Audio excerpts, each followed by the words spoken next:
Howdy everyone, Pocho here with an Age of Magic video, and in today's video we are doing the Hero Spotlight for Teona, the range damager of the Witch's Coven, and with her comes a new Brotherhood, the Firestorm squad. So we'll go over her stats, her abilities, look at her animations, and talk about how she could potentially be used. I will also be doing a video on the Firestorm squad to have a look at them and their strengths and weaknesses and figure out if they're potentially useful in the game or not. But this video is specifically for Teona.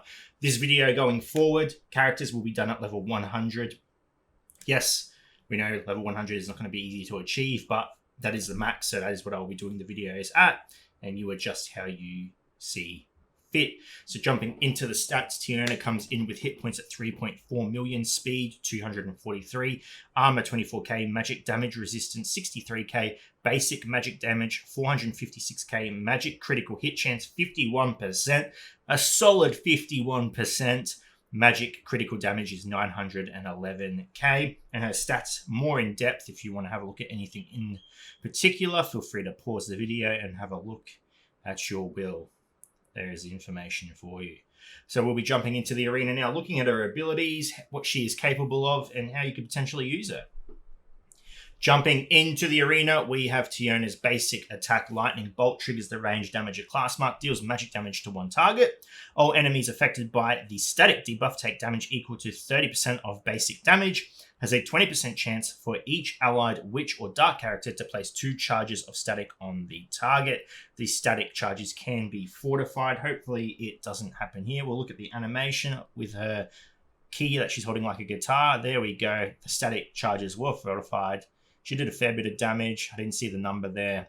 Arcane didn't have full HP at the start of this, so it didn't do half her HP from a basic, but it did a fair bit of damage. Yeah, nice animation. The static charges, they play a part in this character. You'll learn as we go. The downside being that by the time you're getting up to her static charge from her basic, the damage from her should already be done. But if you get to that point and you're still able to, again, spoiler, fights with Teona are not meant to last long at all. And again, we'll get into that as we get into her other abilities. So interesting basic. I feel like it's a bit too much for, again, if you're getting to this point of the fight. Yeah, it's just interesting. Moving on to her first special, we have Chain Reaction. Triggers the range damage at class mark. Deals magic damage to all enemies. Has a 20% chance for each allied witch or dark character to cast vulnerability on 2 random enemies. A vulnerable enemy cannot hide from attacks for 2 turns. Has a 20% chance for each allied witch or dark character to place 3 charges of static on the target.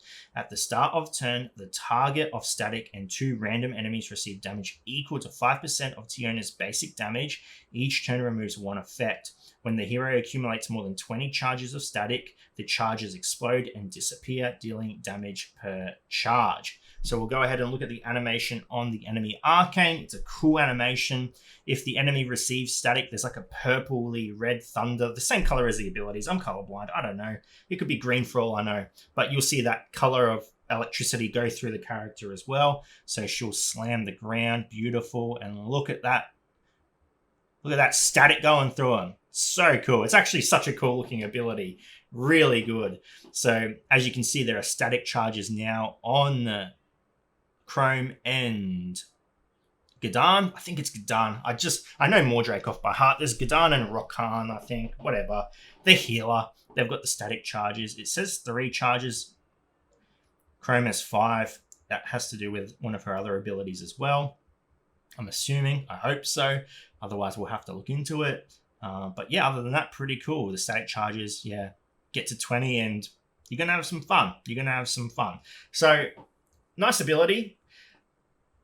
The aim, I think, is just to get to 20 stacks. Try and verse teams. Again, this will come later in the kit, but yeah, you're going to try and verse teams where stacks accumulate quite quickly because, like I said at the start of the video, the teams you're going to verse, they're not going to be quick battles. This team is designed to just end the fight ASAP. Like Librarian, just more nuclear. It's almost like the new version of Bomb Squad. Librarian's the Bomb Squad. This is the Nuke Squad. So we're transitioning into heroes that are just fancier and attempt to do more damage with explosions and I'm not against it. I'm not against it. So, yeah, nice ability, nice animation. Moving on to Teona's second special, we have Squall Line, triggers the range damage of class mark, detonates all static charges on the target, deals magic damage to all enemies. All damage dealt by this ability is increased by 10% per static charge detonated. Now, the first bit of this is worded a bit weirdly. It says detonates all static charges on the target. So you assume that you are going to detonate only the static charges on the person you are targeting. However, it actually detonates all static charges across the field. So 5, 6, 7, 8, 9, 10. We got 11 static charges. This ability is going to deal 110% extra damage. So yeah, we'll see what type of damage. So you can essentially stack up the static charges if you want, or you can pre-detonate them without them reaching the 100 or the 20 stacks, and you will see that the damage is significant. So we'll go ahead and trigger it. It will do a big... There we go. So it's not horrible. It's definitely not horrible, but there you go. There is the static charges, and this was pre-set up. I put those static charges on the enemy. I believe playing the battle naturally, you'll be able to get more static charges than that. Remember as well, though, that you will need to go through a whole turn of rotation of enemy casting, you casting, before you can detonate those charges. I was able to apply the charges and cast the ability at the same time, just to demonstrate the ability and its damage capabilities. So actually playing the battle properly will yield different results. Like I said, in the squad video, the new Brotherhood video, I will demonstrate the squad playing in action properly. And yeah, we'll go from there. But yeah, it's a decent ability. Like I said, this is the Librarian is the bomb squad. This team is the nuke squad. This is building up that explosion and just going for gold. You are trying to win this battle as fast as possible. It's good. I like it. It's a very powerful ability. Moving on to Teona's passive, we have Keeper of the Key. Teona reduces healing and shields received by everyone in the arena by 90%. When any character in the arena gains a static charge, has a 75% chance to place 2 additional charges on them. Any enemy using a ranged attack immediately gets 2 charges. So that's why we saw that extra 2 stacks being applied earlier in the battle. So there's the 75% chance. If you land that, which is more than likely you're going to, that's again going to increase that damage of the explosion. So that's good. And then, like I said, that previous clip was pre-created.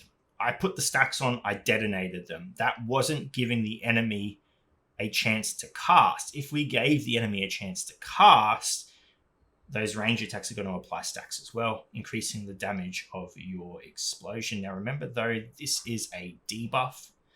Debuffs can be cleansed, so just be wary of that. It's a lot of damage, yes, but if you're versing a team that can just get rid of them, you're going to struggle. So it's a very situational team. And again, it's the wording. It says in the arena. When I first read this, I thought this was a cool ability that was beneficial, more beneficial in the arena and tournament, and then could be used in PvE where the healing wasn't as restricted. Not the case.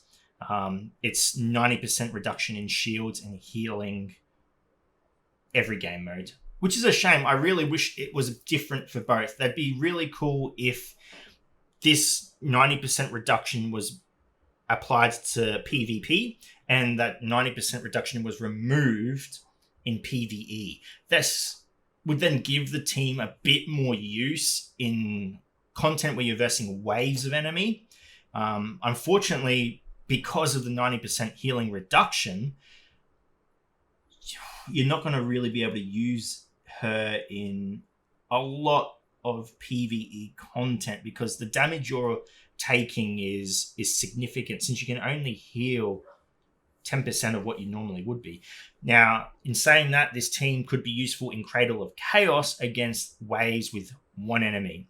So boss nodes and those earlier stages, because the further you get into Cradle of Chaos, you're going to find yourself versing waves and waves of enemy where it's unfortunately just not going to be as beneficial as versing one wave. It's just the way it is. But yeah, pretty cool. Got a chance for extra stacks. Again, ranged damages are a bit of a disadvantage.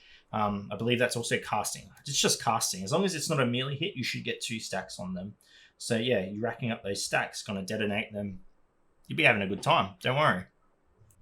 Moving on to the final part of her leadership ability, Mistress of Storms. I was really excited when I first read parts of the ability.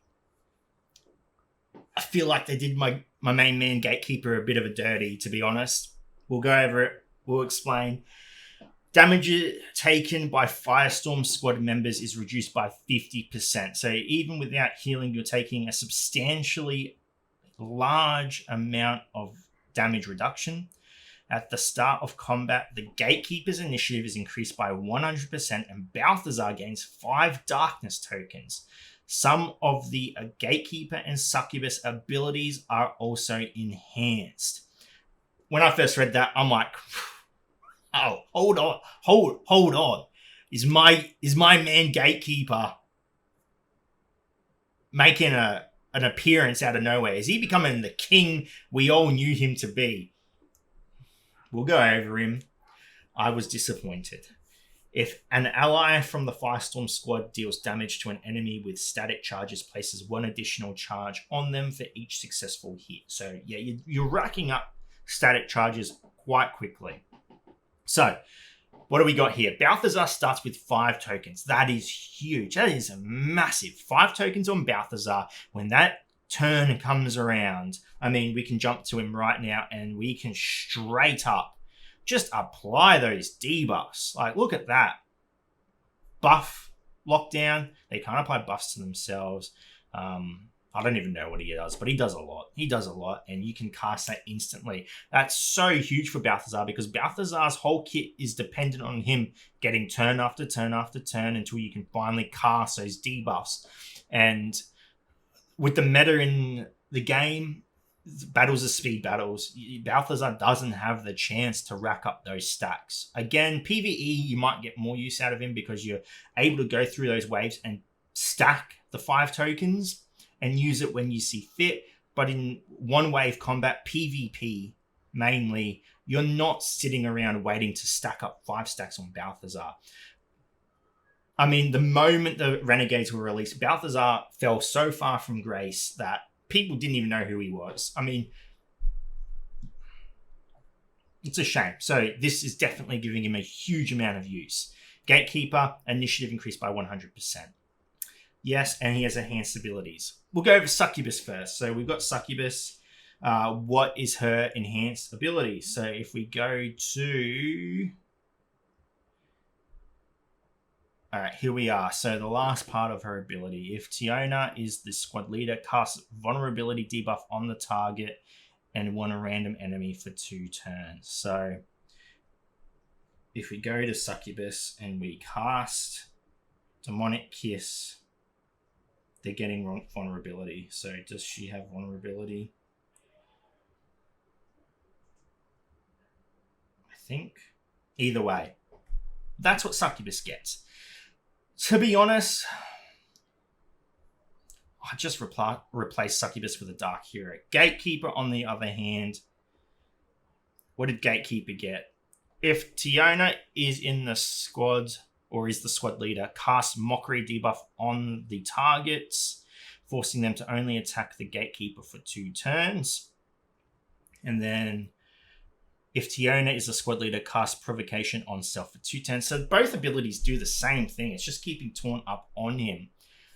Honestly, I don't think it's enough. I do not think it's enough. Obviously, you're getting that first turn. You're able to get the Provocation out. I would probably use Cannibal Hunger over his Rage of the Abyss, because Rage of the Abyss only applies Mockery if he hits the enemy, and then there's the chance of Fortification, whereas Cannibal Hunger is just going to straight up apply Provocation on himself. So you're able to get that damage directed to him straight away, which is good. It's going to save your other characters. Here's my deal to play, Cot. I wanted more. I wanted more for Gatekeeper. He is a staple in the community, along with Schnee. Personally, I'm Team Gatekeeper, always have been. If Playcott is even able to just buff him a little bit more. Personally, with Teona as a leader, I want this character having 50% more HP. If Playcott can grace me with that, I will get an Age of Magic tattoo. Putting it out there. You can do that. If you can give him more HP on a Teona squad, I'll get the tattoo. Age of Magic. That is my deal. I don't think it's asking too much. Gatekeeper, apart from being able to taunt straight away because he's got 100% initiative, he's still very weak. Very weak. Succubus, almost neglectable. Honestly, I don't see any use with Succubus. She's not getting a turn straight up. Demonic Kiss, silence on one character and 2 random characters. You never ever use her other ability, which triggers the silence to do more damage. It just never happens. She could probably be a little bit more buffed. But remember, the detonation thing is pretty powerful. So trying to get that out there, I mean, I guess you could understand why these characters haven't been ridiculously buffed up. But yeah, you give him 50% more HP. Negotiable. If you want to hit me back with a number, let me know. I'll get that tattoo. Other than that, I like the new squad. I think it's really cool. Negatives of it, you're using a witch. Mind you, you don't need to throw Belladonna on there. I think Belladonna actually is potentially a waste on this squad. The only reason you have Belladonna on the team is not for the healing, because the healing is reduced by 90%, but you can get the evasion up. Getting 3 stacks of evasion on all your heroes, allowing you to get the stacks up on the enemy and then detonating them, is the best benefit for the team. So if you could replace Belladonna with a character that has the potential to give the team more survivability and allowing you to just get that one turn.